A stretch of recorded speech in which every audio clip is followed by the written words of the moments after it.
작년 퇴직 후 모아둔 퇴직금과 노후자금을 어떻게 관리할지 고민하던 중이었습니다. 남편이 떠난 후 혼자서 집을 정리하고 앞으로의 삶을 계획하는 시간이 필요했어요. 자식들과 함께 의논하는 것이 좋겠다 싶어 오랜만에 가족 저녁 식사를 준비했죠. 어머니, 오늘 찌개가 정말 맛있네요. 오랜만에 어머니 음식을 먹으니 옛날 생각이 나요. 큰아들 민석이가 웃으며 말했습니다. 딸 미연이와 작은아들 준호도 수저를 들며 고개를 끄덕였죠. 저는 그저 자식들이 모여 둘러앉아 함께 식사하는 풍경이 행복했습니다. 어머니, 퇴직금은 어떻게 관리하실 생각이세요? 제가 금융 쪽에서 일하니 좋은 상품 알아봐 드릴 수 있어요. 갑자기 민석이가 말을 꺼냈어요. 아직 퇴직금 이야기를 꺼낼 생각이 없었는데 예상치 못한 민석이의 질문에 잠시 숟가락질을 멈췄습니다. 형, 요즘 주식은 위험해. 어머니, 지금은 부동산이 좋아요. 제가 알아보니 역세권 오피스텔이 괜찮더라고요. 월세도 꾸준히 나오고요. 준호가 눈을 반짝이며 끼어들었죠. 식탁 분위기가 순식간에 바뀌는 걸 느꼈습니다. 자식들이 저를 바라보는 눈빛이 달라졌어요. 둘 다 갑자기 왜 그러세요? 오늘은 그냥 식사나 즐겁게 해요. 미연이가 말했지만 두 아들의 눈빛은 이미 퇴직금에 고정되어 있었어요. 저는 이 상황이 불편했죠. 아직 결정한 건 없어. 조금 더 생각해 볼 거야. 조심스럽게 대답했습니다. 그런데 민석이가 갑자기 휴대폰을 꺼내더니 뭔가를 보여주려 했어요. 어머니, 제가 찾아본 금융상품이에요. 이자율이 꽤 괜찮아요. 어차피 어머니 혼자서 관리하기 어려우실 테니 제가 도와드릴게요. 민석이의 말에 준호가 인상을 찌푸렸습니다. 형, 그거 수수료 챙기려고 그러는 거지? 어머니, 부동산이 훨씬 안전해요. 제 친구가 부동산 중개업을 하는데 좋은 물건이 있다고 해요. 서로를 견제하는 두 아들의 모습을 보며 식탁 위로 무거운 침묵이 내려앉았어요. 저는 퇴직금을 이야기하려고 자식들을 부른 게 아니었는데 그들의 눈에는 제가 아닌 돈만 보이는 듯했습니다. 엄마, 돈 걱정 말고 지금은 건강 챙기세요. 두 오빠는 항상 그래요. 뭐만 생기면 계산기부터 두드리는. 미연이가 한숨을 쉬며 말했죠. 민석이가 미연이를 향해 날카롭게 쏘아붙였습니다. 넌 항상 그렇게 무책임하게 말하지. 누가 어머니 노후를 위해 계획하는 거잖아. 그래, 정말 어머니 노후가 걱정돼서 그러는 거야? 아니면 퇴직금이 탐나서? 미연이의 반박에 식탁 분위기는 급속도로 얼어붙었어요. 저는 자식들이 이렇게 서로 다투는 모습을 보고 싶지 않았습니다. 그만들 해. 오늘은 즐겁게 식사만 하자. 무거운 목소리로 말했지만 이미 식사 분위기는 엉망이 되었죠. 자식들의 눈빛에서 퇴직금에 대한 관심만 읽혔고 그들이 진심으로 저를 걱정하는 건지 의심이 들기 시작했습니다. 첫 번째 저녁 식사 이후 자식들은 각자의 방식으로 저에게 연락해 왔어요. 결국 퇴직금 문제를 제대로 논의하기 위해 주말에 다시 만나기로 했습니다. 미연이가 차려준 커피와 다과를 앞에 두고 거실에 모였죠. 어머니, 제가 준비한 자료를 보세요. 요즘 주식형 펀드가 안정적이에요. 분산 투자하면 위험도 낮출 수 있고요. 민석이가 태블릿을 꺼내 화면을 보여주며 말했어요. 그래프와 숫자들이 빼곡히 있는 화면을 보니 머리가 아팠습니다. 형, 지금 장기 투자로 주식은 너무 위험해요. 어머니 정년퇴직금을 그렇게 쓰면 안 되죠. 준호가 바로 반박했어요. 민석이의 얼굴이 굳어졌고 미연이는 한숨을 내쉬며 앉아 있었습니다. 준호야, 그럼 네 생각은 뭐니? 궁금해서 물었죠. 준호는 자신감 있게 자료를 꺼냈습니다. 어머니, 여기 제가 알아본 부동산이에요. 지금 매입하면 3년 후 재개발 확정이라 시세 차익도 볼 수 있고 그동안 월세도 받을 수 있어요. 민석이가 코웃음을 쳤습니다. 그거 사기 아냐? 재개발이 그렇게 쉽게 되나? 어머니 돈 날리게 생겼네. 준호의 얼굴이 붉어졌어요. 두 아들 사이에 긴장감이 거실을 가득 채웠습니다.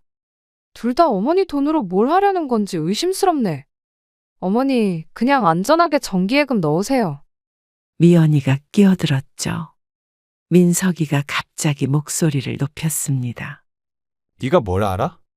정기예금은 이자가 너무 낮아. 그리고 어머니 노후를 위해 고민하는 건데 간섭하지 마. 오빠, 정말 어머니 노후가 걱정돼서 그래요? 아니면 자기 실적 채우려고? 미연이의 질문에 민석이가 벌떡 일어났어요. 준호도 자리에서 일어나 형을 향해 손가락을 겨누었습니다. 형, 솔직히 말해봐.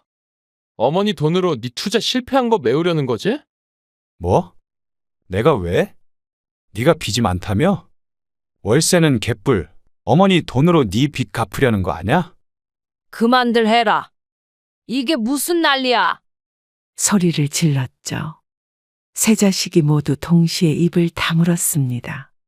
처음으로 제가 목소리를 높인 것에 놀란 듯했어요. 내 돈으로 왜 너희들끼리 싸우는 거냐?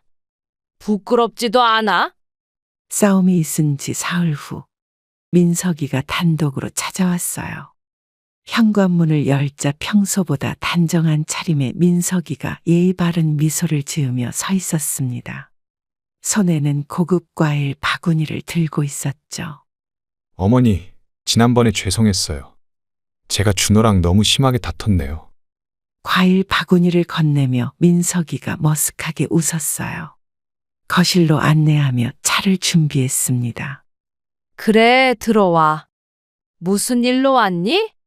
차를 내오며 물었더니 민석이가 주변을 살피듯 시선을 돌렸어요. 무언가 말하려다 망설이는 기색이 역력했습니다. 어머니, 사실 중요한 제안이 있어서요. 다른 형제들 모르게 얘기하는 거니까 비밀로 해주세요.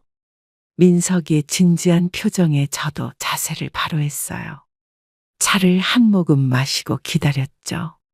제 사업체가 지금 확장할 시기거든요. 어머니 퇴직금을 투자해 주시면 1년 안에 20% 수익 보장해 드릴게요. 순간 말문이 막혔습니다. 민석이는 제 표정을 살피며 서둘러 말을 이었어요. 물론 계약서도 작성할 거고 담보도 설정해 드릴게요. 다른 금융상품보다 훨씬 유리하고 무엇보다 아들이니까 믿을 수 있잖아요. 민석이의 눈빛에서 간절함이 느껴졌어요. 마음 한편으로는 돕고 싶었지만 어딘가 석연치 않은 느낌이 들었습니다. 민서가 엄마가 생각해 볼게. 그런데 갑자기 투자 제안을 하는 이유가 있니? 제 질문에 민석이가 잠시 당황하는 기색을 보였어요. 입술을 깨물더니 곧 웃음을 지었습니다. 아니에요. 그냥 어머니 돈도 잘 굴리시고 제 사업도 잘 되면 좋을 것 같아서요. 그렇게 얘기를 마치고 민석이는 돌아갔어요. 뭔가 찜찜한 마음이 들어 다음 날 민석이 회사 근처 카페에서 며느리 수진이를 만났습니다. 어머님, 갑자기 부르셔서 깜짝 놀랐어요. 무슨 일 있으세요? 수진이가 커피를 마시며 물었어요. 제가 퇴직금 이야기를 꺼내자 수진이의 표정이 굳어졌습니다. 민석이가 투자 제안을 했다고요? 수진이가 말을 멈추고 주저하는 모습이 이상했어요. 무언가 말하고 싶지만 망설이는 듯했습니다. 수진아, 뭔가 알고 있니? 솔직히 말해주렴. 제 다그침에 수진이가 한숨을 쉬더니 휴대폰을 꺼냈어요. 민석이와 주고받은 메시지를 보여주었죠. 어머니 돈으로 회사 위기 해결하자. 최대한 빨리 설득해. 메시지를 본 순간 온몸에 한기가 느껴졌습니다. 수진이가 미안한 표정으로 말했어요. 민석이 회사가 지금 부도 직전이에요. 어머님께 말씀드려야 할지 고민했는데 죄송해요. 민석이의 진짜 의도를 알게 된 다음 날, 작은 아들 준호와 그의 아내 지연이 불쑥 집으로 찾아왔어요. 언제 왔냐는 듯 자연스럽게 거실에 들어와 앉는 두 사람의 모습이 어쩐지 낯설었습니다. 지연이 손에는 커다란 케이크 상자가 들려 있었죠. 어머니, 오랜만에 찾아왔어요. 어머니가 좋아하시는 치즈케이크 가져왔어요. 지연이 환한 미소를 지으며 상자를 테이블 위에 올려놓았어요. 준호는 어색한 듯 주변을 둘러보고 있었습니다. 갑자기 웬일이니? 전화도 없이. 의아한 마음에 물었더니 두 사람이 서로 눈빛을 교환했어요. 준호가 먼저 입을 열었습니다. 어머니, 사실 드릴 말씀이 있어서요. 요즘 어머니 혼자 계시는 거 걱정돼서요. 준호의 말에 지연이 고개를 끄덕이며 말을 이어갔어요. 맞아요, 어머니. 이렇게 큰 집에서 혼자 지내시기 힘드실 것 같아서 저희랑 같이 사시는 게 어떨까 해서요. 갑작스러운 동거 제안에 놀랐지만 일단 차를 대접하며 자세한 이야기를 들어보기로 했습니다. 주방에서 차를 준비하는 동안에도 찜찜한 느낌이 떠나지 않았어요. 어머니, 이 집은 관리하기도 어렵고 비용도 많이 들잖아요. 지금이 부동산 시장도 좋을 때니까 팔고 저희 집에서 함께 지내시는 건 어떨까요? 준호가 진지한 표정으로 제안했어요. 지연이도 열심히 고개를 끄덕였습니다. 네, 어머님. 저희가 잘 모실게요. 혼자 계시면 얼마나 외로우세요. 지연이의 말이 진심인지 의심스러웠어요. 작년까지만 해도 명절에 제가 하루만 머물러도 불편해하던 지연이었기 때문이죠. 고맙지만 난 아직 혼자서도 잘 지낼 수 있어. 이 집에 추억도 많고. 완곡하게 거절했더니 준호의 표정이 급격히 굳어졌어요. 억지로 웃음을 지으며 말했습니다. 어머니, 좀 더 생각해 보세요. 저희 집으로 오시면 편하실 거예요. 생활비도 함께 내고요. 그 말을 듣는 순간 무언가 이상하다는 느낌이 들었어요. 다음 날 오랜 친구 미경에게 전화해 이 상황을 이야기했더니 충격적인 사실을 알려줬습니다. 영자야, 지난주에 마트에서 우연히 지연이를 봤어. 친구랑 통화하면서 장모님이 우리 집으로 오시면 집 팔아서 생활비 해결되고 연금으로 우리 생활비도 보태면 좋을 텐데 이러더라. 미경의 말에 가슴이 철렁 내려앉았어요. 결국 준호도 민석이와 다를 바 없었던 겁니다. 저희 집에 오시면 정말 편하실 거예요. 어머니. 준호의 말이 귓가에 울렸어요. 그 진심 어린 것처럼 보였던 표정 뒤에 숨겨진 계산이 보이는 것 같았습니다. 두 아들의 의도를 알게 된 후 며칠이 지나자 딸 미연이 연락해 왔어요. 오랜만에 만나자는 제안의 근처 카페에서 약속을 잡았습니다. 미연이는 평소보다 차분한 모습으로 자리에 앉았고 눈빛이 어딘가 복잡해 보였죠. 엄마, 오랜만이에요. 요즘 어떻게 지내세요? 미연이가 조심스럽게 물었어요. 커피를 한 모금 마시며 딸의 표정을 살폈습니다. 그냥 그렇지 뭐. 너는 어때? 요즘도 회사 바쁘니? 가볍게 대화를 이어가며 미연이의 의도를 파악하려 했어요. 잠시 침묵이 흐르더니 미연이가 한숨을 내쉬었습니다. 엄마, 사실 말씀드릴 게 있어서요. 미연이의 목소리가 떨리는 것을 느꼈어요. 마음이 급해져 미연이의 손을 살짝 잡았습니다. 무슨 일 있니? 말해봐. 미연이는 주머니에서 종이 한 장을 꺼내 제 앞에 조심스럽게 놓았어요.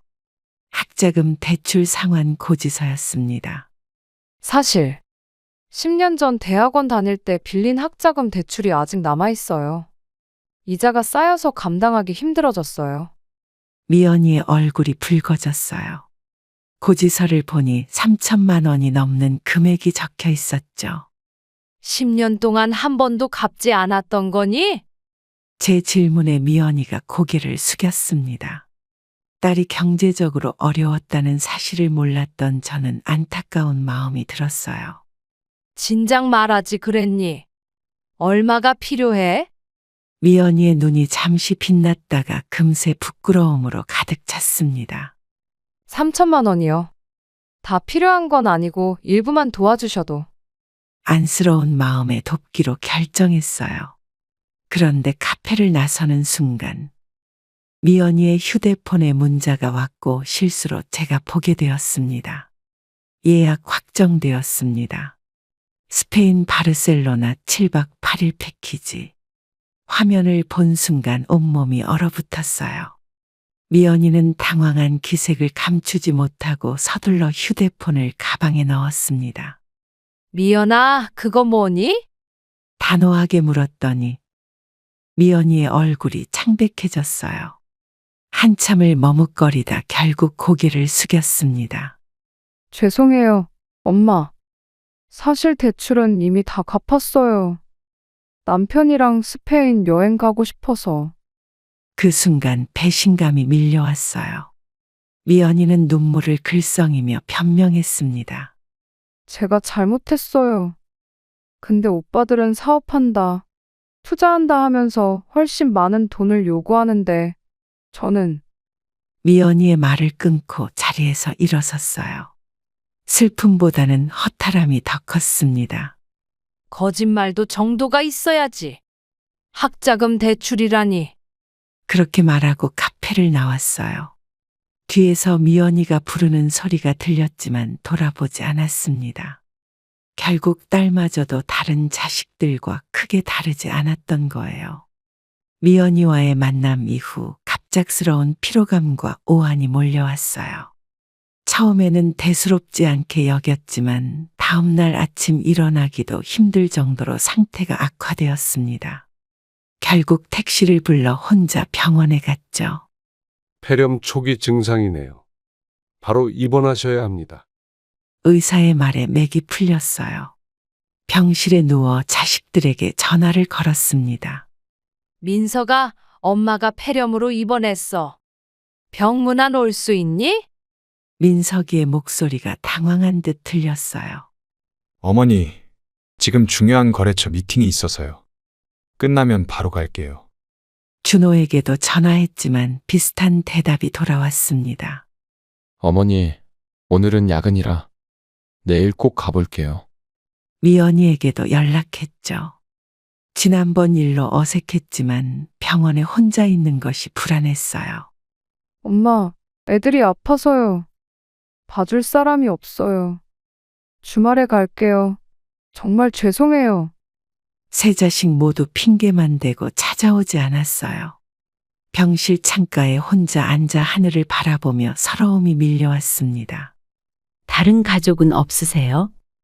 약 먹을 시간인데 도와주실 분이 필요해요. 간호사가 걱정스러운 표정으로 물었죠. 고개를 저었어요. 괜찮아요. 혼자서도 잘 알 수 있어요. 복도에서 웃음소리가 들려 문 쪽을 바라봤어요. 옆병실 할머니에게 과일 바구니와 영양제를 들고 온 자식들이 웃으며 이야기를 나누고 있었습니다. 어머니, 이거 드세요. 제가 직접 갈아온 과일 주스예요. 딸로 보이는 여성이 정성스럽게 할머니를 돌보는 모습이 눈에 들어왔어요. 따뜻한 가족의 모습이 더욱 저를 외롭게 만들었습니다. 민서가 오늘 올 수 있니? 기력이 많이 없어서. 다시 한번 민석이에게 전화했지만 여전히 같은 대답이 돌아왔어요. 어머니, 지금 정말 중요한 미팅이 계속되고 있어요. 내일 꼭 갈게요. 약은 잘 드시고 계세요? 결국 5일 동안의 입원 기간 내내 자식들은 한 번도 찾아오지 않았어요. 준호는 퇴원하는 날에야 나타났지만 병원비를 물어보는 것이 먼저였죠. 어머니, 얼마 나왔어요? 보험 적용됐죠? 병원 로비에서 만난 준호가 물었어요. 대답 대신 깊은 한숨만 나왔습니다. 왜 그러세요? 아직 아프세요? 준호의 말에 쓴웃음이 나왔어요. 준호야, 내가 정말 궁금한 건 내 건강이 아니라 병원비 얼마나 썼느냐는 거지? 준호의 표정이 굳어졌습니다. 더 이상 말을 않고 택시를 타고 집으로 돌아왔어요. 집 현관문을 열면서 자식들의 무관심이 이제는 그저 예상된 일이라는 생각에 마음이 무거웠습니다. 퇴원 후 의사 권유로 건강검진을 받기로 했어요. 종합검진센터에 혼자 가는 길이 서글펐지만 이제는 자식들에게 기대하지 않기로 마음먹었습니다. 오전 내내 여러 검사를 받고 진료실에서 결과를 기다렸죠. 김영자님, 검사 결과 특별한 이상은 없으십니다. 폐렴은 완전히 회복 중이고 다른 수치도 양호하네요. 의사가 환하게 웃으며 말했어요. 안도의 한숨을 내쉬었지만 문득 묘한 생각이 들었습니다. 선생님, 혹시 심장에는 문제가 없나요? 의사가 의아한 표정으로 결과지를 다시 확인했어요. 심장은 특별한 이상이 없습니다. 왜 그러시죠? 잠시 망설이다 거짓말을 했습니다. 가끔 가슴이 두근거리고 숨이 차서요. 의사는 걱정하지 말라며 주의사항만 알려주고 진료를 마쳤어요. 집으로 가는 택시 안에서 결심했습니다. 자식들의 관심을 확인해 보기로 했죠. 민서가 검진 결과가 나왔는데 심장에 문제가 있대. 전화기 너머로 민석이의 숨소리가 갑자기 달라졌어요. 어머니, 정말요? 어떤 문제인데요? 심각한가요? 오랜만에 민석이의 목소리에서 진정한 걱정이 느껴졌습니다. 아니, 정말 걱정인지는 모르겠어요. 자세한 건 다음 주에 큰 병원 가서 검사해 봐야 한대. 거짓말을 이어가는 제 모습이 낯설었지만 호기심이 더 컸어요. 저녁에는 준호에게도 같은 내용으로 전화했고 미연이에게도 문자를 보냈습니다. 다음 날 아침 놀랍게도 세 자식 모두 연락이 왔어요. 그리고 주말에는 모두 한자리에 모였습니다. 병원 한 번 찾아오지 않던 자식들이 갑자기 다 모인 거예요. 어머니, 검사 결과 어떻게 나왔어요? 많이 걱정됐어요. 민석이가 진지한 표정으로 물었어요. 미연이도 평소와 달리 걱정스러운 얼굴이었고 준호는 자료를 들고 왔더군요. 어머니, 제가 좋은 심장 전문 병원을 알아봤어요. 다음 주에 모시고 갈게요. 준호의 갑작스러운 효심에 잠시 감동했지만 이어진 말에 마음이 싸늘해졌습니다. 그런데 어머니, 혹시 유언장은 작성해 두셨나요? 만약의 경우를 대비해서요. 민석이의 말에 모두가 잠시 침묵했다가 미연이가 얼른 끼어들었어요. 오빠, 무슨 말을 그렇게 해요? 어머니 괜찮으실 거예요. 그러면서도 미연이는 조심스럽게 덧붙였습니다. 그래도 어머니, 혹시 통장 관리 같은 거 제가 도와드릴까요? 병원비도 있고 하니까. 준호도 가만히 있지 않았어요. 어머니, 이런 상황에선 집 같은 건 부담스러울 수 있어요. 요양원을 알아보는 게 어떨까요? 그 순간 자식들의 진심이 보였어요. 심장 이야기를 꺼내자마자 모두 모여든 이유, 갑자기 유언장을 언급하는 이유, 통장과 집에 관심을 보이는 이유가 명확했습니다. 걱정 마. 심장은 괜찮아. 의사가 착각했대. 세 자식의 표정이 동시에 바뀌는 모습이 마치 연극을 보는 것 같았어요. 거짓 심장병 이야기 후에도 준호는 계속 요양원을 언급했어요. 어느 날 아침, 준호가 차를 가지고 와서 저를 데리러 왔습니다. 처음에는 어디 가는지 몰랐는데, 준호가 미리 약속해둔 요양원을 구경시켜 주겠다고 했죠. 어머니, 이곳은 제가 직접 알아본 고급 요양시설이에요. 한번 둘러보고 마음에 드시면 미리 예약해둘게요. 준호의 말에 반대할 생각이었지만 어떤 곳인지 직접 보고 싶은 호기심이 생겼어요. 차에서 내려 요양원을 바라보니 화려한 외관의 실버타운이라는 간판이 걸려 있었습니다. 여기가 요즘 인기 있는 곳이라고 하더라고요. 편의시설도 좋고요. 로비에 들어서자 반짝이는 대리석 바닥과 고급스러운 가구들이 눈에 들어왔어요. 안내 데스크에서 직원이 환하게 맞이했습니다. 안녕하세요. 김준호님 어머님이시죠? 시설 투어 예약해 두셨네요. 직원의 안내를 받아 요양원 내부를 둘러보기 시작했어요. 로비와 식당은 정말 호텔처럼 멋졌습니다. 하지만 실제 생활 공간으로 들어가자 분위기가 달라졌죠. 이쪽이 실제 입주하시게 될 1인실입니다. 직원이 문을 열자 좁은 방이 나왔어요. 침대 하나와 작은 옷장, 화장실이 전부였습니다. 방 크기는 제 집 작은 방의 절반도 안 되었죠. 다른 방도 있나요? 제 질문에 직원이 미소를 지으며 대답했어요.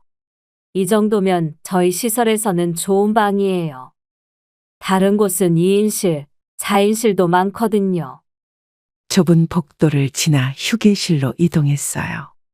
그곳에는 여러 노인들이 텔레비전을 보거나 그냥 멍하니 앉아 있었습니다. 활기찬 모습은 찾아볼 수 없었죠. 여기서 하루 일과는 어떻게 진행되나요? 제 질문에 직원이 설명했어요. 아침 7시 기상, 8시 아침 식사, 10시 건강 체크, 12시 점심 식사, 오후에는 듣고 있자니 마치 감옥 같다는 생각이 들었어요. 무기력하게 앉아있는 노인들의 모습이 제 미래처럼 느껴져 등줄기가 서늘했습니다. 시설이 좋네요. 어머니. 어떠세요? 준호가 물었지만 저는 대답하지 못했어요. 투어를 마치고 나오는 길에 준호가 직원에게 물었습니다. 비용은 한 달에 얼마죠? 어머니 연금으로 가능할까요? 그 말을 들은 순간 제 심장이 정말로 아팠어요. 마치 짐처럼 저를 맡기려는 준호의 모습에 깊은 실망감이 밀려왔습니다. 준호야, 집에 가자. 차 안에서 내내 침묵이 흘렀어요. 준호는 요양원의 장점을 계속 이야기했지만 제 귀에는 들리지 않았습니다. 그저 내가 이곳에서 남은 생을 보내게 될까? 라는 두려움만 가득했어요. 요양원 방문 후 마음이 혼란스러워 오랜 친구 정희에게 전화했어요. 2시간 후 단골 다방에서 정희를 만났습니다. 40년 지기 친구는 제 표정만 보고도 무슨 일인지 알아챈 듯했죠. 영자야, 얼굴이 왜 그래? 무슨 일 있었어? 정희가 걱정스럽게 물었어요. 커피를 한 모금 마시며 깊은 숨을 들이쉬었습니다. 자식들이 내 퇴직금만 노리는 것 같아. 요즘 계속 연락해서 투자니 집이니 하면서 돈 이야기만 해. 정희는 고개를 끄덕이며 공감의 눈빛을 보냈어요. 그녀도 비슷한 경험이 있나 봅니다. 나도 그랬어. 2년 전에 남편 보험금 받았을 때 갑자기 애들이 효자 효녀가 됐지. 결국 다 나눠줬더니 이제는 명절에도 안 와. 정희의 말에 가슴이 철렁 내려앉았어요. 자식들에게 재산을 미리 나눠준 친구의 후에 섞인 목소리가 묵직하게 다가왔습니다. 어떻게 해야 할지 모르겠어. 준호는 날 요양원에 보내려고 하고 민석이는 회사비 때문에 내 돈이 필요한가 봐.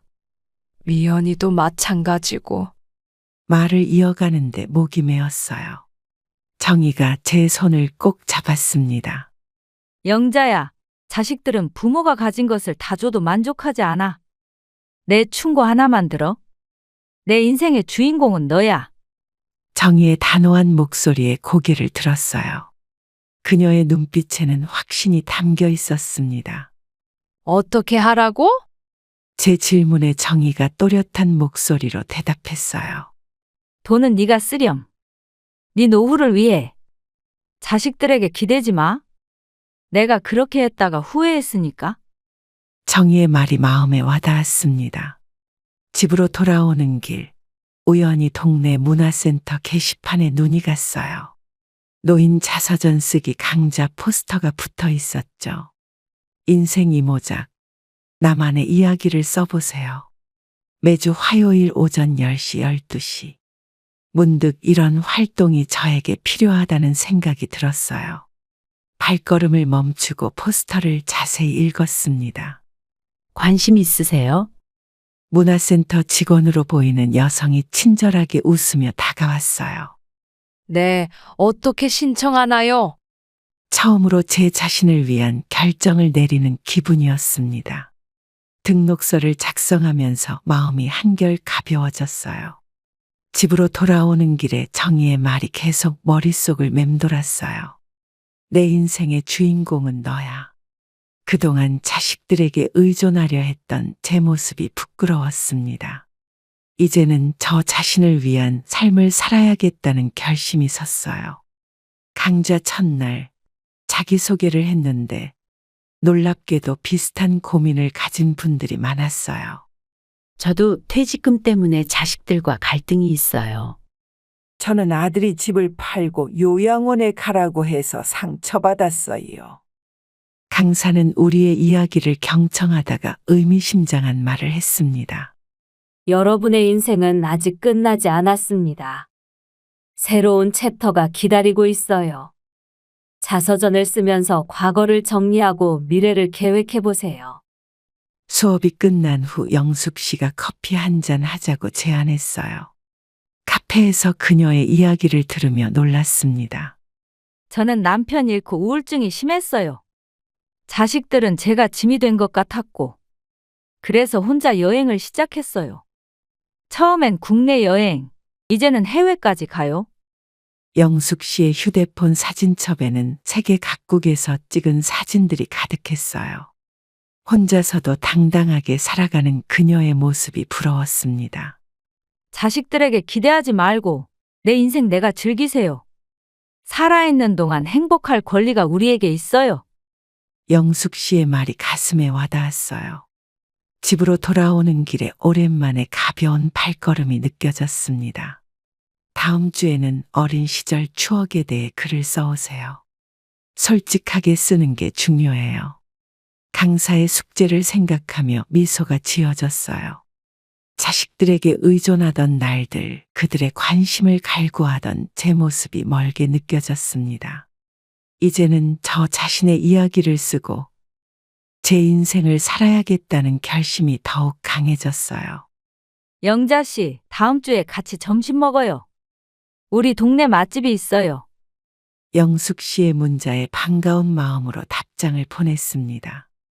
새로운 친구를 만나고 비슷한 처지의 사람들과 공감대를 형성하니 제 마음의 짐이 조금씩 가벼워지는 것 같았어요. 강좌를 다니기 시작한 지 3주째 되던 날, 문득 큰아들 민석이에게 깜짝 방문을 해보고 싶었어요. 오랫동안 연락이 뜸했고, 실제로 민석이가 어떻게 지내는지 궁금했습니다. 사전 연락 없이 오후 2시경 민석이네 아파트를 찾아갔죠. 어머니, 갑자기 웬일이세요? 현관문을 연 수진이의 놀란 표정이 인상적이었어요. 준비해간 과일 바구니를 건네며 웃어 보였습니다. 지나가다 생각나서. 민석이 있니? 수진이가 당황한 듯 거실을 흘끗 보더니 저를 안으로 안내했어요. 거실 소파에 앉아 차를 기다리는 동안 민석이의 목소리가 들렸습니다. 그래, 어머니 돈 좀 빨리 설득해서 받아내야 해. 증축 공사 계약금이 급해. 방 안에서 민석이가 누군가와 통화하는 소리가 선명하게 들려왔어요. 숨을 죽이고 귀를 기울였습니다. 어머니가 요양원 가기 싫다고 하시는데 어떻게든 설득해야 해. 가슴이 철렁 내려앉았어요. 민석이의 말이 계속 이어졌습니다. 집이라도 팔아서 우리가 나눠 가져야지. 요즘 어머니가 자기 돈에 집착하는 것 같아서 걱정이야. 거실에서 기다리고 있던 제 귓가에 핏줄이 서는 것 같았어요. 수진이가 주방에서 차를 준비하는 사이 방에서 나온 민석이와 마주쳤습니다. 어머니, 언제 오셨어요? 민석이의 얼굴이 창백해졌어요. 방금 전화 통화를 제가 들었을까봐 걱정하는 눈치였죠. 방금 왔다. 차 마시러 왔다. 평소처럼 대답하려 노력했지만 목소리가 떨렸어요. 민석이는 어색하게 웃으며 자리에 앉았습니다. 어머니, 요즘 어떻게 지내세요? 저희가 찾아뵙지 못해 죄송해요. 대화를 이어가려는 민석이의 모습이 낯설게 느껴졌어요. 그의 진심 어린 것 같은 목소리 뒤에 숨겨진 계산이 보이는 것 같았습니다. 그냥 잘 지내. 문화센터에서 글쓰기 배우고 있어. 글쓰기요? 어머니가 갑자기 그런 걸. 민석이의 말에 큰 며느리가 끼어들었습니다. 현우 유학 보내면 좋을 텐데 어머님이 도와주시면. 수진이의 말이 끝나기도 전에 민석이가 날카로운 눈빛으로 제지했어요. 그들의 대화를 더 듣고 싶지 않았습니다. 차 한 모금도 마시지 않고 자리에서 일어났어요. 갑자기 약속이 생각났네. 다음에 또 올게. 집으로 돌아오는 길, 민석이의 전화 내용이 계속 귓가에 맴돌았어요. 제 퇴직금으로 사업 확장을 계획하고 제 집까지 눈독들이는 자식들의 모습에 깊은 실망감이 밀려왔습니다. 큰아들 집에서 들은 충격적인 대화 후 잠을 이루지 못하고 뒤척이다 아침 일찍 일어났어요. 자식들의 의도가 명확해진 이상 더 이상 망설일 필요가 없다고 생각했습니다. 변호사를 만나기로 결심하고 전화로 약속을 잡았죠. 이수진 변호사입니다. 무엇을 도와드릴까요? 전화기 너머로 듣기 좋은 여성의 목소리가 들렸어요. 간단히 사정을 설명하고 오후에 만나기로 했습니다. 김영자님이시죠? 앉으시겠어요? 변호사 사무실에 들어서자 40대 중반으로 보이는 여성이 친절하게 맞이했어요. 사무실은 깔끔했고 서류들이 정돈되어 있었습니다. 변호사님, 제 재산을 자식들에게 넘기지 않고 제 노후를 위해 관리하는 방법을 알고 싶어요. 제 말에 변호사는 진지한 표정으로 고개를 끄덕였어요. 노트에 뭔가를 적으며 질문했습니다. 현재 어떤 재산을 보유하고 계신가요? 그리고 자녀분들과는 어떤 상황인지 말씀해 주세요. 1시간가량 제 상황을 설명하자 변호사가 몇 가지 방안을 제시했어요. 자산을 신탁에 맡기는 방법이 있습니다. 자녀분들에게 모든 재산을 넘기는 것보다 신탁을 통해 노후를 보장받을 수 있어요. 변호사의 설명이 이어졌고 생소한 용어들도 쉽게 풀어서 설명해 주셨습니다. 신탁이라는 게 정확히 어떤 건가요? 제 질문에 변호사가 친절하게 대답했어요. 변호사가 모든 서류를 준비하는 동안 마음이 놓였어요. 이렇게 하면 김영자님의 노후가 안전하게 보장됩니다. 계약서에 서명하면서 묘한 해방감이 느껴졌어요. 처음으로 제 인생의 주도권을 되찾은 기분이었습니다. 정말 감사합니다. 이제 마음이 한결 가벼워졌어요. 변호사 사무실을 나서며 깊은 숨을 들이마셨어요. 자식들이 제 재산에 손을 대지 못할 것이란 확신에 어깨에 짐이 내려가는 느낌이었습니다. 김영자님, 필요하시면 언제든 연락 주세요. 자녀분들에게는 언제 알리실 계획인가요? 변호사의 질문에 잠시 생각에 잠겼다가 대답했어요. 곧 알릴 겁니다. 이제 더 이상 숨길 이유가 없으니까요. 집으로 돌아오는 길에 오랜만에 마음이 가벼워지는 것을 느꼈어요. 이제는 자식들의 눈치를 보지 않고 제 삶을 스스로 결정할 수 있다는 자신감이 생겼습니다. 모든 자식들을 한자리에 모으기 위해 저녁 식사를 준비했어요. 오랜만에 떡갈비와 된장찌개, 갖은 나물 반찬을 정성껏 준비했습니다. 마음은 무거웠지만 이제는 제 결정을 분명하게 전달할 때가 왔다고 생각했죠. 엄마, 갑자기 왜 다 모이자고 하셨어요? 무슨 일 있어요? 미연이가 가장 먼저 도착해 물었어요. 곧이어 민석이와 준호도 차례로 도착했고 모두 거실에 모였습니다. 일단 밥부터 먹자. 오랜만에 다 같이 모였으니. 아무 일 없는 것처럼 밥상을 차렸지만 자식들의 눈빛은 이미 뭔가를 눈치챈 듯했어요. 식사를 마치고 차를 내오며 대화를 시작했습니다. 내 재산에 관한 모든 결정을 내렸어. 직설적으로 말하자 세 자식의 시선이 일제히 저에게 고정됐어요. 민석이가 먼저 입을 열었습니다. 어떤 결정이요? 저희와 상의하셨어야 하는 거 아닌가요? 차분하게 표정을 유지하며 제 결정을 이야기했어요. 퇴직금과 예금 대부분을 내가 전부 다 쓸 거다. 순간 거실에 침묵이 내려앉았습니다. 준호의 얼굴이 창백해졌고 민석이는 믿을 수 없다는 표정이었죠. 어머니가 우리를 신뢰하지 않는 거네요. 민석이의 목소리에 분노가 실렸어요. 준호는 아무 말 없이 자리에서 일어났고 미연이는 눈물이 그렁그렁한 채로 물었습니다. 엄마, 저희를 위한 것도 없나요? 그들의 반응이 예상대로였기에 마음을 단단히 먹고 대답했어요.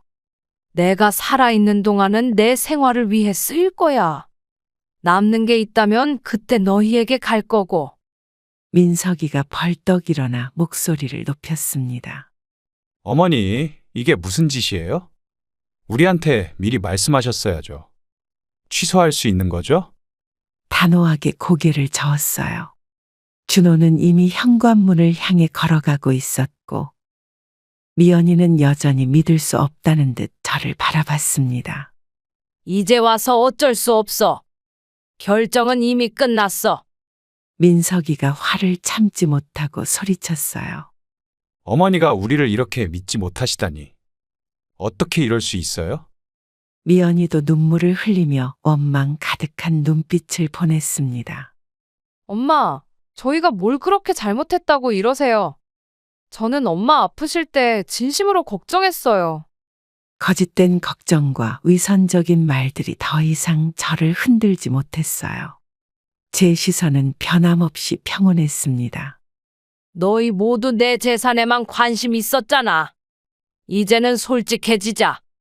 그 사건 이후 자식들과의 관계가 급격히 변했어요.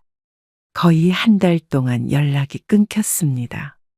처음에는 휴대폰을 수시로 확인하며 불안해했지만 시간이 지날수록 오히려 마음이 가벼워지는 걸 느꼈죠. 영자 씨, 자식들 연락 왔어요? 자서전 강좌에서 만난 영숙 씨가 커피를 마시며 물었어요. 고개를 저으며 쓸쓸하게 웃었습니다. 아직 한 달째 전화도 문자도 없어. 영숙 씨가 제 손을 꼭 잡아주었어요. 그녀의 눈빛에는 이해와 공감이 담겨 있었습니다. 걱정 마세요. 나도 그랬어요. 재산 얘기 꺼내니 애들이 발길을 끊더라고요. 근데 지금은 오히려 편해요. 영숙 씨의 말처럼 자유로워진 느낌이 들었어요. 자식들의 눈치를 보지 않아도 되고 그들의 비위를 맞추기 위해 애쓰지 않아도 된다는 사실이 새로운 해방감으로 다가왔습니다. 그동안 명절마다 손주들 용돈 챙기느라 내 생활비를 아꼈는데 이제는 나를 위해 쓸 수 있어요. 영숙 씨의 말에 고개를 끄덕였어요. 문득 핸드폰이 울렸고 준호의 이름이 화면에 떴습니다. 한 달 만에 연락이었죠. 어머니, 잘 지내세요? 지난번에 화내서 죄송합니다. 준호의 사과가 의외였어요. 하지만 곧이어 그가 말을 이어갔습니다. 그런데 어머니, 일부만이라도 저희에게 주실 수 없을까요? 역시 돈 때문에 연락했던 거였어요.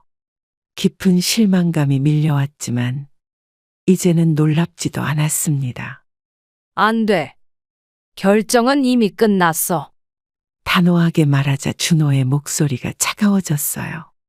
그러면 어머니 아프시거나 필요한 일 있으시면 저희한테 연락하지 마세요. 어차피 저희를 믿지 않으시잖아요. 그 말을 남기고 준호는 전화를 끊었습니다. 처음에는 서운했지만 이내 체념과 함께 평온함이 찾아왔어요. 어떻게 됐어요? 영숙 씨가 걱정스럽게 물었죠. 쓴웃음을 지으며 대답했습니다. 역시 돈 때문에 연락했더라고. 거절하니까 앞으로 아예 연락하지 말래. 영숙 씨는 그저 고개를 끄덕이며 이해한다는 표정을 지었어요. 그녀도 비슷한 경험이 있으니까요. 영자 씨, 이제 진짜 우리 인생을 시작할 때예요. 다음 주에 제주도 여행 같이 갈래요? 실버 여행 클럽에서 단체로 가는데 정말 좋대요. 영숙 씨의 제안에 처음에는 망설였지만 이내 고개를 끄덕였어요. 이제는 자식들에게 의존하지 않고도 제 삶을 즐길 수 있다는 확신이 생겼습니다. 영숙 씨의 제안으로 실버 여행 클럽에 가입한 지 일주일 만에 제주도 여행을 떠났어요. 처음에는 혼자 여행하는 것이 두렵고 낯설었지만 비슷한 처지의 10명의 회원들과 함께하니 든든했습니다. 호텔 방 창문을 열자 넓은 바다가 한눈에 들어왔죠. 영자 씨, 좀 어때요? 제주도 바다가 서울 아파트 창문보다 낫죠? 영숙 씨가 방으로 들어오며 웃었어요. 저도 모르게 미소가 지어졌습니다. 정말 아름답네요. 근데 이렇게 자식 없이 노는 게 괜찮은 걸까? 말을 하는 순간 제 자신이 한심하게 느껴졌어요. 영숙 씨가 한숨을 쉬며 제 어깨를 토닥였습니다. 아직도 그런 생각해요? 우리 나이에 누구 눈치 볼 필요 없어요. 자식들도 우리 눈치 안 보잖아요. 첫날 저녁 단체로 해안가 식당에서 회를 먹었어요. 처음 보는 사람들과 어색할 줄 알았는데 비슷한 경험을 가진 사람들이라 그런지 대화가 술술 풀렸습니다. 저는 남편 잃고 자식들이 재산 분할하자고 해서 마음이 아팠어요. 70대 후반의 최 씨 할머니가 말했어요. 그 말에 모두가 고개를 끄덕였습니다. 저도 비슷해요. 제가 모은 돈으로 아들 사업한다고 했는데 알고 보니 도박빚 갚으려던 거였죠. 박 씨 할아버지의 말에 식탁이 조용해졌어요. 저도 용기를 내어 제 이야기를 했습니다. 저는 퇴직금을 다 쓰고 자식들과 연락이 끊겼어요. 그러자 영숙 씨가 잔을 들었어요. 우리 모두 똑같네요. 하지만 지금 이렇게 행복하게 여행하고 있잖아요. 건배. 바다를 바라보며 처음으로 가족에게 의존하지 않고도 행복할 수 있다는 것을 깨달았어요. 그동안 제가 얼마나 자식들에게 매여 살았는지 새삼 깨닫게 되었습니다. 제주도 여행을 마치고 2주 정도 지난 어느 날이었어요. 시내 대형 쇼핑몰에서 영숙 씨와 함께 점심을 먹고 쇼핑을 하던 중이었습니다. 매장에서 블라우스를 구경하고 있는데 누군가와 눈이 마주쳤죠. 어머니? 작은 아들 준호였어요. 그도 저를 보고 놀란 표정이었습니다. 준호 옆에는 지연이 아닌 낯선 여성이 서 있었어요. 준호야, 오랜만이구나. 어색한 침묵이 흐르는 가운데 영숙 씨가 상황을 눈치채고 먼저 자리를 피해 주었어요. 카페에 앉아 커피를 마시며 어색한 대화가 시작됐습니다. 어머니, 잘 지내셨어요? 생각보다 건강해 보이시네요. 준호의 말투에 의외라는 뉘앙스가 묻어 있었어요. 아마도 자식들에게 버림받은 노인이 초라할 거라 생각했던 모양입니다. 그래, 매일 운동하고 친구들이랑 여행도 다녀왔어. 니는 어떻게 지내니? 제 질문에 준호는 잠시 망설이더니 깊은 한숨을 내쉬었습니다. 솔직히 말씀드릴게요. 형이 어머니 재산으로 사업 확장하려고 했던 거예요. 저도 빚이 있어서 어머니께 손 벌리려고 했고요. 준호의 예상치 못한 고백에 놀랐어요. 그의 얼굴에는 부끄러움이 묻어났습니다. 그래서 어떻게 되었니? 제 질문에 준호가 고개를 떨궜어요. 회사가 어려워졌어요.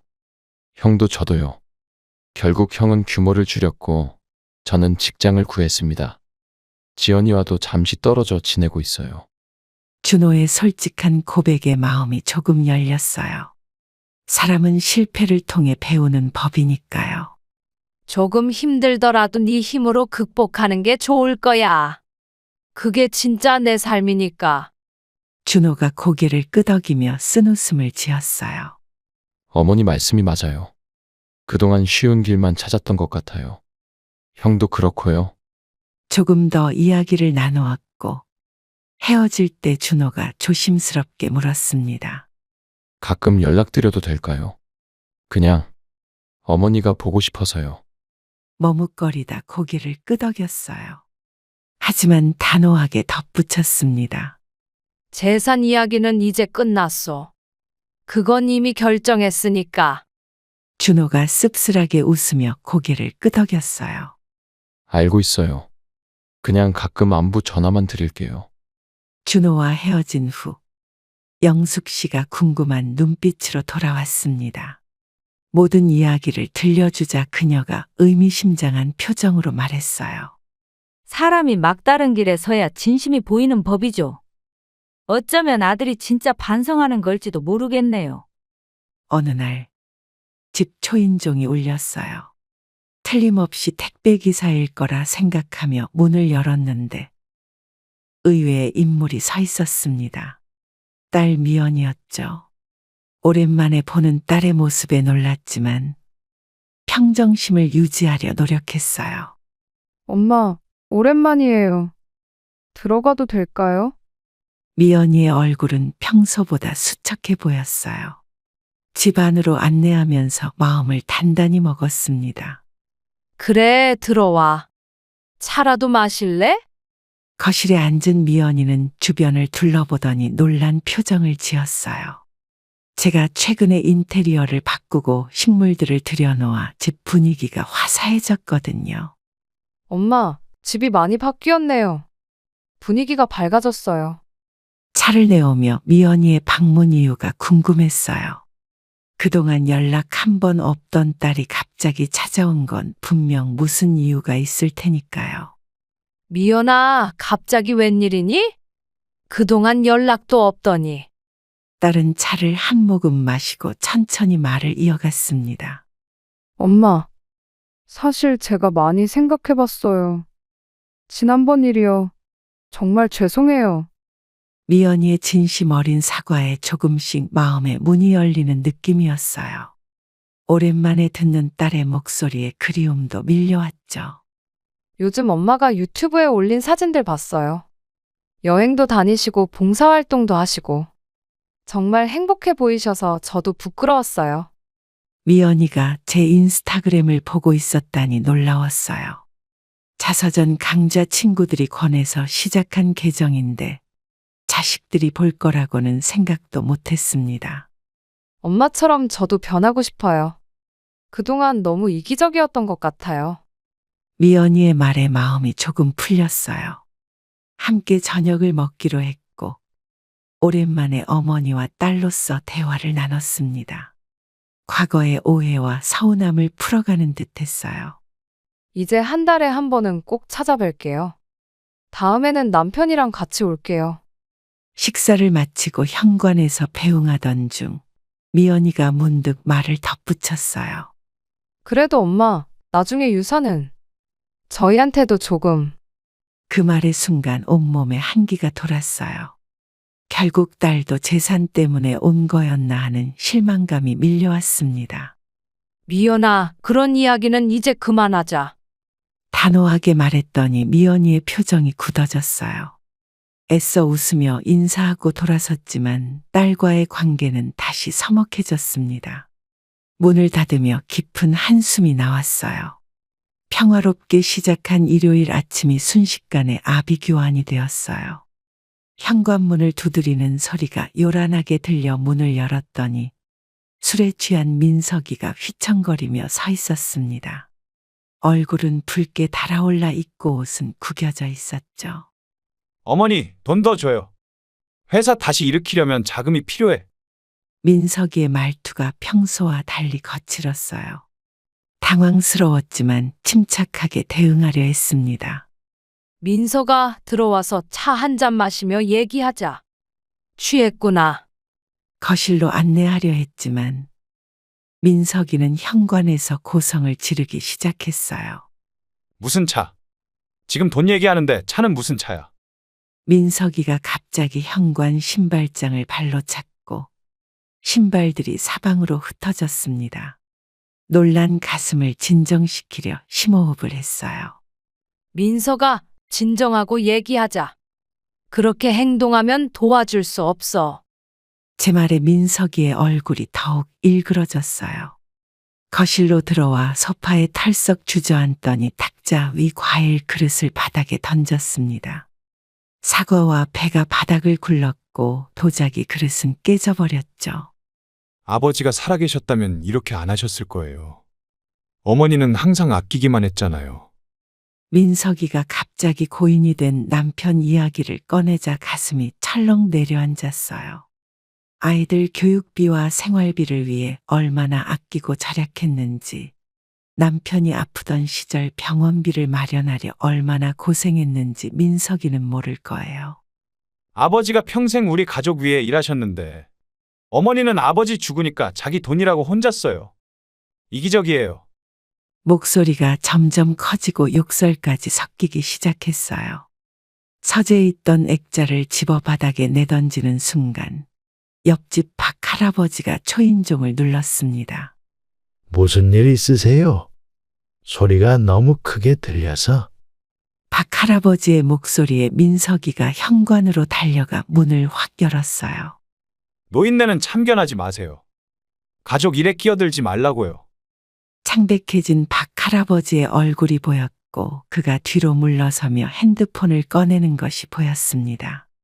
10분도 안 되어 경찰이 도착했어요. 경찰은 상황을 파악한 후 민석이를 밖으로 데리고 나갔습니다. 어머니, 날 경찰에 신고해요. 내가 누군데? 당신 아들이야. 민석이의 절규가 아파트 복도에 울려 퍼졌어요. 그가 경찰과 함께 사라지자 다리에 힘이 풀려 그 자리에 주저앉았습니다. 영자 씨, 괜찮으세요? 제 집에서 좀 쉬다 가세요. 박 할아버지가 조심스럽게 다가와 어깨를 토닥였어요. 그의 배려가 고마워 고개를 끄덕였습니다. 박 할아버지의 집에 앉아 따뜻한 차를 마시니 조금씩 마음이 진정됐어요. 이런 꼴을 보이게 되다니. 정말 부끄럽습니다. 감정이 북받쳐 말을 잇지 못했어요. 박 할아버지는 이해한다는 듯 고개를 끄덕였습니다. 저도 비슷한 경험이 있어요. 아들이 사업 실패하고 술에 빠져 한동안 행패를 부렸거든요. 박 할아버지의 말에 놀라 고개를 들었어요. 그의 온화한 인상 뒤에 그런 아픔이 있었다니 생각지도 못했죠. 어떻게 해결하셨어요? 제 질문에 박 할아버지가 잠시 창밖을 바라보더니 천천히 대답했어요. 분명한 경계선을 그었습니다. 사랑한다. 하지만 그런 행동은 용납 못한다. 그리고 정말 그렇게 했어요. 단호함이 때로는 가장 큰 사랑이 될 수 있어요. 박 할아버지의 말이 가슴에 와닿았습니다. 지금까지 자식들에게 너무 관대했던 건 아닌지 되돌아보게 됐어요. 이제 어떻게 해야 할까요? 한숨과 함께 물었고 박 할아버지는 지혜로운 미소를 지었습니다. 자신을 지키세요. 자식에게 휘둘리지 말고 영자 씨의 행복을 먼저 생각하세요. 나이 들면 우리가 가진 건 존엄성뿐이니까요. 3명의 자식을 낳고 평생을 그들을 위해 살았지만 결국 인생은 혼자라는 것을 깨달았습니다. 처음에는 그 사실이 서글펐지만 지금은 오히려 자유롭게 느껴져요. 자식들에게 의존하는 삶이 아닌 나 자신의 행복을 위해 살아가는 법을 배웠습니다. 누구에게나 의지하고 싶은 마음은 있습니다. 특히 자식에게 기대고 싶은 부모의 마음은 당연한 것일지도 모르죠. 하지만 기대가 클수록 실망도 큽니다. 자식들 역시 자신의 삶이 있고 부모에게 쏟을 에너지가 제한적일 수밖에 없어요. 홀로 걷는 길이 외롭게 느껴질 때도 있지만 그 길에서 만나는 새로운 인연들과 경험이 제 삶을 더욱 풍요롭게 만들어주고 있습니다. 결국 행복은 타인에게 의존하는 것이 아니라 스스로 만들어가는 것임을 이제야 깨달았습니다. 나이 들어 홀로 사는 것을 두려워하지 마세요. 오히려 그것을 자신을 위한 선물로 받아들이세요. 자신을 위한 시간, 자신만의 공간, 그리고 자신을 위한 결정. 이 모든 것이 우리가 나이 들어 누릴 수 있는 특권입니다. 결국 내 인생의 마지막 장은 내가 직접 써야 하니까요. 그럼 오늘도 행복한 하루 되시길 바랍니다. 감사합니다.